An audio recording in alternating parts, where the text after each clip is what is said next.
गेल्या 4 दिवसांपासून कोल्हापूर जिल्ह्यासह शहरात मुसळधार पाऊस पडल्यानं नद्यांच्या पाणी पातळीत वाढ झाली आहे। सध्या जरी पावसाचा जोर ओसरला असला तरी नद्यांची पाणी पातळी स्थिर आहे। अनेक ठिकाणी पुराचं पाणी शिरल्यानं नागरिकांचं स्थलांतर सुरू आहे। पुराच्या पार्श्वभूमीवर जिल्हाधिकारी अमोल येडगे यांनी इचलकरंजीत जाऊन पंचगंगा नदी परिसराची पाहणी केली। यावेळी महापालिकेच्या आयुक्त पल्लवी पाटील उपस्थित होत्या।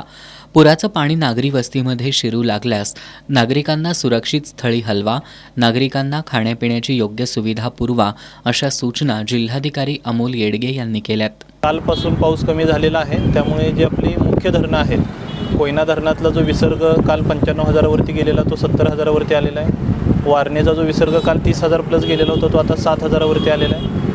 राधानगरीमधला विसर्ग 4,300 पर्यंत सकाळी आलेला आहे। त्यामुळे ज्या लेवल आहेत त्या लेवल आता राजाराम बंधाऱ्याची लेवल 43 वरती स्टेबल झालेली दिसत आहे। इचलकरंजी पुलाची इथली लेवल आहे ती 65 फूट 8 इंच आत्ता आहे। आपली इशारा पातळी 68 फूट आणि धोका पातळी 71 फूट आहे, त्याच्या खाली ही लेवल आहे।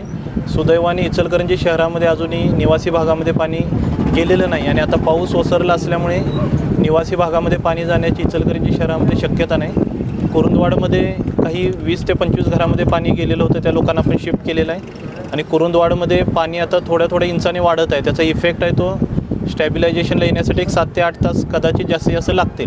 मग हे सर्व पाण्याच्या विसर्गावरती आणि ज्या लेवल्स आपण मॉनिटर करतो त्याच्यावरती प्रशासन लक्ष ठेवून आहे। सर्व आमची यंत्रणा आहे ती फील्डवरती आहे आणि येणाऱ्या परिस्थितीला तोंड देण्यासाठी तयार आहे। परंतु सुदैवाने पावसाचा जोर ओसरल्याने परिस्थिती नियंत्रणामध्ये येईल, यापेक्षा लेवल वाढतील असं दिसत नाही।